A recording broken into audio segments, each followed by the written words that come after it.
Baik, Assalamualaikum warahmatullahi wabarakatuh. Kami dari kelompok 5 kelas praktikum A1 akan melampirkan laporan dari project based learning kami yang kami lakukan di Warkop Poncolawas. Boleh di next. Hal yang melatar belakangi penelitian kami yaitu permasalahan limbah padat pada usaha kecil seperti warkop menjadi isu penting karena aktivitas operasional sehari-hari menghasilkan sampah cukup tinggi dari bahan pangan, kemasan, dan peralatan. Pada warkop yang kami kaji ini, timbulan sampah mencapai sekitar 2 kantong besar per hari yang dikumpulkan dari area kitchen, bar, dan layanan sebelum akhirnya dibuang ke bank sampah oleh karyawan shift penutup. Operasional warkop ditangani sekitar 10 karyawan dengan pembagian tugas di dapur, bar dan kasir, serta sistem shift dari jam 8 pagi sampai jam 6 sore, lalu dilanjut dari jam 12 sampai jam 10 siang, dan shift closing. Seluruh proses kerja dan pengelolaan sampah berjalan tanpa SOP tertulis, melainkan berdasarkan kebiasaan yang telah berlangsung lama. Tujuan laporan ini adalah mendeskripsikan sistem kerja dan pembagian tugas di Warkop, mengidentifikasi alur pengelolaan limbah padat harian, serta menginterpretasikan hasil wawancara untuk memahami praktik kerja informal yang berkembang secara turun-menurun. Boleh di next. Lalu untuk analisis kebutuhan SDM-nya, pada job description terdapat 3 jenis, yaitu yang pertama ada kitchen staff, yang bertugas untuk menyiapkan dan mengolah makanan sesuai standar, menjaga kebersihan area dan peralatan, mengatur stok bahan harian, hingga mengemas dan menyerahkan pesanan. Lalu yang kedua ada bar staff, yang berdeskripsikan meracik minuman seperti kopi, teh, atau racikan, lalu menjaga kebersihan area bar, mengatur stok bahan minuman, serta mengoperasikan mesin kopi. Lalu untuk kasir itu mengoperasikan pembayaran secara tunai atau QR, mencatat transaksi dan membuat laporan shift, mengelola keuangan dan memastikan ketepatan nominal, serta koordinasi pesanan dengan bar dan kitchen. Boleh di next. Lalu untuk job specification-nya sendiri, untuk kitchen staff itu pengalaman tidak wajib dengan skill yaitu ada skill dasar memasak, kebersihan serta ketelitian, hingga memiliki skill meracik minuman, mesin kopi, dan memiliki sifat teliti, ramah, dan multitasking. Lalu untuk kasir sendiri, pengalaman kasir ini memiliki nilai tambah. Lalu untuk skill yang dibutuhkan itu perangkat kasir, hitung cepat, dan sifat yang jujur, teliti, dan tahan tekanan. Untuk shift operasional sendiri itu terdapat tiga jenis shift. Yang pertama itu dari jam 8 pagi sampai jam 6 sore, lalu dilanjut pada pukul 12 siang hingga 10 malam, serta jam 5 sore hingga subuh. Untuk total karyawan saat ini ada 10 orang dengan sampah yang dihasilkan itu maksimal berjumlah 2 trash bag per hari hingga membutuhkan petugas closing. Nah, untuk kitchen sendiri itu minimal ada 2 orang per shift yang menjadi 6 orang yang pada keadaan aslinya itu terdapat 5 orang namun masih layak. Lalu untuk bar itu minimal 1 orang per shift dan kasir itu idealnya ada 1 orang per shift. Boleh di next.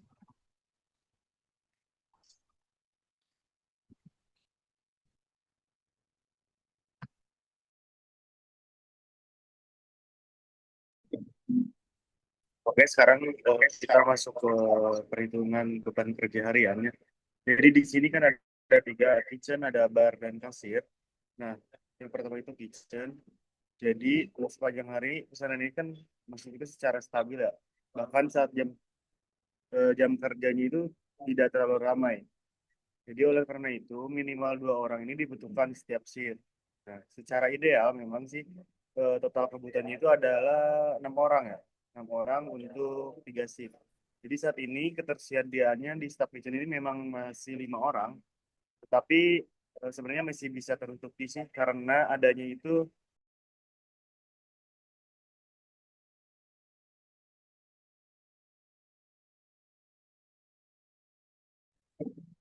Waduh, maaf connectingnya. Lanjut aja ya, bentar.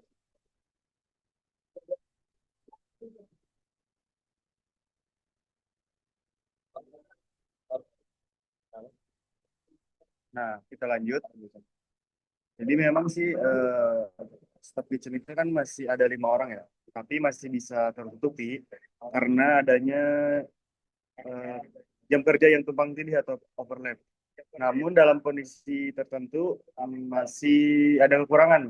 satu orang yang terdampak pada kecepatan pelayanan. Nah, selanjutnya itu ada bar. Nah, ini biasanya sih lebih sibuk di jam sore ataupun malam ya. Jadi ketika pelanggan memesan minuman atau makanan yang lebih banyak, nah untuk menjaga kelancarannya agar operasional berjalan lancar, bar ini membutuhkan satu orang di setiap shift. Jadi total idealnya itu tetap di 3 orang untuk 3 shift. Jika jumlahnya SDM-nya kurang, bar ini bakal berpotensi kewalahan gitu, terutama pada jam puncak pada saat sore maupun malam.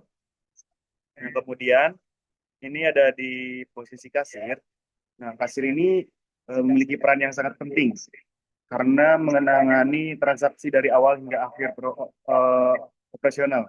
Nah, selain itu, kasir juga ini bertanggung jawab ya mencatat kayak pemasukan harian, membuat laporan, serta memastikan bahwa tidak ada kesalahan dalam perhitungan uang.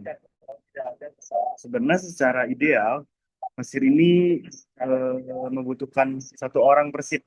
Jadi sehingga 3 orang ini, namun sih pada praktiknya ya banyak warung-warung kopi itu mengandalkan satu kasir. Jadi untuk kasir utama dan hanya mendapatkan cadangan saat membutuhkan, misalnya ketika closing.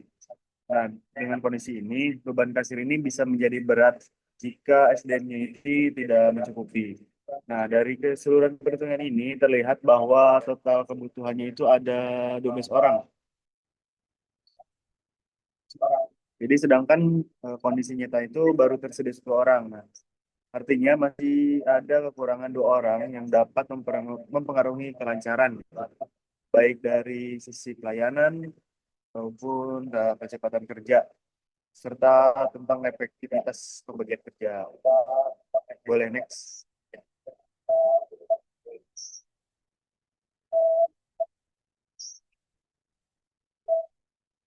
Pada slide ini tuh tentang total kebutuhan SDM. Total kebutuhan SDM. Mungkin berdasarkan analisis kerja, beban kerja, kebutuhan tenaga kerja ini dihitung dari jumlah personel yang diperlukan di setiap shift untuk memastikan operasional seperti kitchen, bar, dan kasir agar berjalan optimal. Nah, di posisi kitchen ini membutuhkan 2 orang per shift. Jadi totalnya itu 6 orang seperti yang sudah tadi dijelaskan. Nah, untuk bar itu membutuhkan 1 orang per shift. Jadi ada 3 orang dan juga kasir idealnya itu ada 1 orang per shift menjadi 3 orang. Nah, sehingga total SDM-nya itu adalah 12 orang. Nah, dibandingkan kondisi nyata itu sebagian itu dengan sekitar 10 orang terdapat kekurangan sih tenaga kerjanya yang dapat mempengaruhi distribusi dan juga terdapat tenaga kerja yang bisa mempengaruhi distribusi petugasnya, terutama pada posisi kasir, serta harus ada penambahan SDM dapat pertimbangan untuk meningkatkan kelancaran dan efisiensi untuk operasional warkop di ini. Okay, next.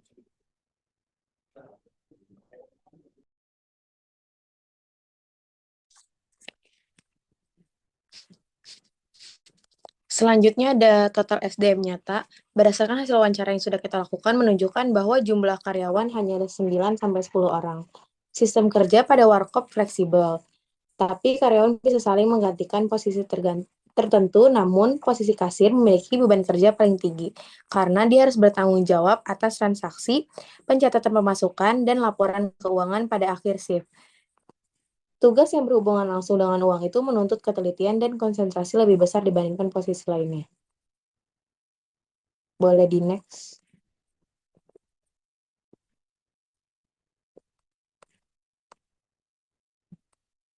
Selanjutnya ada analisis kecukupan SDM. Pada bagian ini kita akan membahas analisis kecukupan SDM.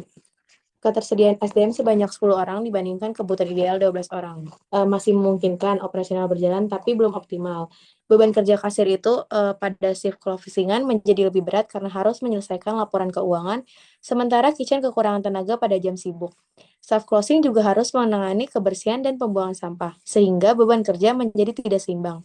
Penambahan minimal 1 orang, khususnya untuk shift closing atau sebagai kasir cadangan, dinilai dapat meningkatkan efisien kerja.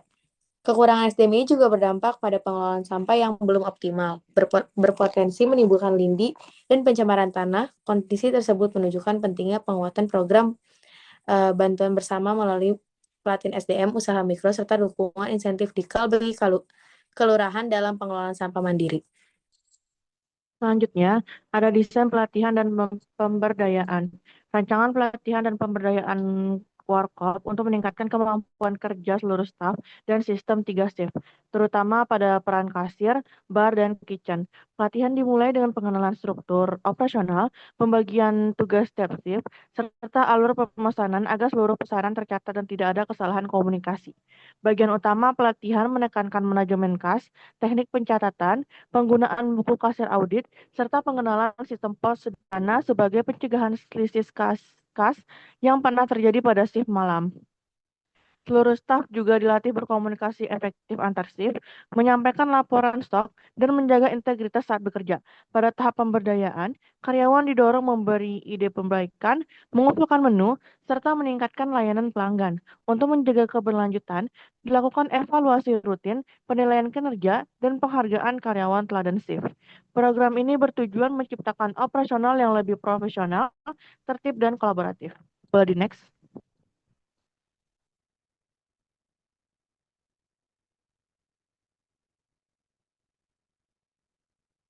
Untuk instrumen evaluasi dan hasil evaluasi, untuk peningkatan keterampilan teknis, pemahaman alur kerja, dan konsistensi penerapan SOP. Evaluasi ini melalui 3 instrumen utama, yaitu pengamatan langsung di setiap shift, kuesioner penilaian diri, serta wawancara terstruktur. Selain itu, dokumen operasional seperti buku kasir audit, laporan serah terima shift, dan catatan stok digunakan untuk menilai kecepatan pencatatan dan konsistensi laporan. Hasil evaluasi menunjukkan peningkatan ketelitian kasir dalam penutupan kas, serta meningkatkan kedisiplinan bar dan kitchen dalam mencatat pesanan melalui pos. Karyawan juga merasa lebih percaya diri dan lebih baik dalam koordinasi antar shift. Wawancara menunjukkan bahwa pelatihan memperkuat kerjasama tim dan motivasi, meski masih ada tantangan pada beban kerja sebelumnya. Boleh di next?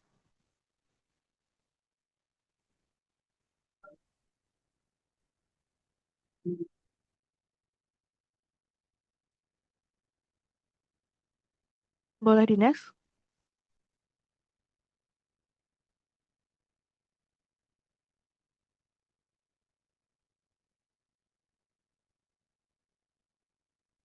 Baik, selanjutnya di sini ada rancangan sistem pengupahan untuk mendukung operasional yang lebih stabil dan memastikan karyawan mendapatkan komposisi yang sesuai, mendapatkan kompensasi yang sesuai. Kami menyusun rancangan sistem pengupahan berdasarkan posisi kerja.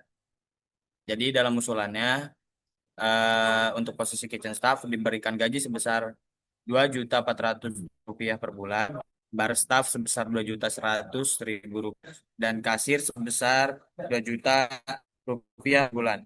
Jadi struktur gaji disesuaikan dengan beban kerja masing-masing posisi serta kontribusi mereka terhadap alur operasional harian di Warkop Poncolawa. Selanjutnya yaitu indikator produktivitas.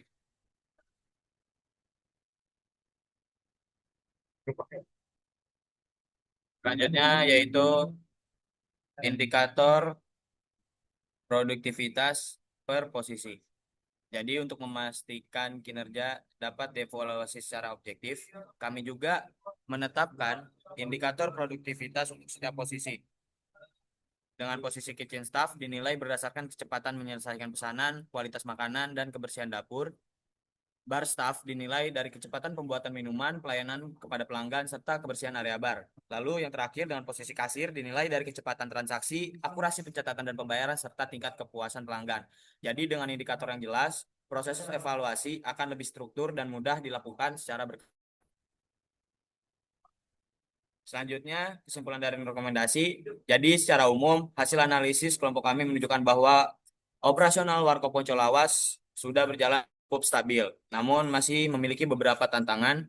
Ada beberapa rekomendasi yang kami usulkan meliputi Satu itu penambahan 1 sampai 2 karyawan pada shift penutup. Jadi untuk mengurangi beban kasir, mempercepat proses audit dan mempermudah pengelolaan sampah ketika closing atau ketika nanti Kocolawas akan tutup.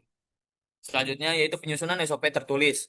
Jadi agar seluruh alur kerja lebih konsisten dan mempermudah pelatihan karyawan baru. Selanjutnya yaitu sistem pos perlu dipertahankan dan terus dikembangkan karena terbukti membantu pencatatan dan transparansi operasional. Lalu ada evaluasi rutin serta program penghargaan kinerja. Jadi sebaiknya hal-hal tersebut dilanjutkan karena memberikan dampak positif terhadap motivasi kerja. Dan yang terakhir yaitu pemberdayaan karyawan diperkuat, terutama agar mereka ikut terlibat dalam upaya perbaikan dan efisiensi kerja. Jadi meskipun pelatihan yang dilakukan telah meningkatkan ketelitian pencatatan dan koordinasi antar bagian, tantangan seperti beban lebih berat di shift penutup serta kebutuhan akan sistem kerja lebih terorganisir masih perlu diperbaiki agar peningkatan operasional dapat berkelanjutan.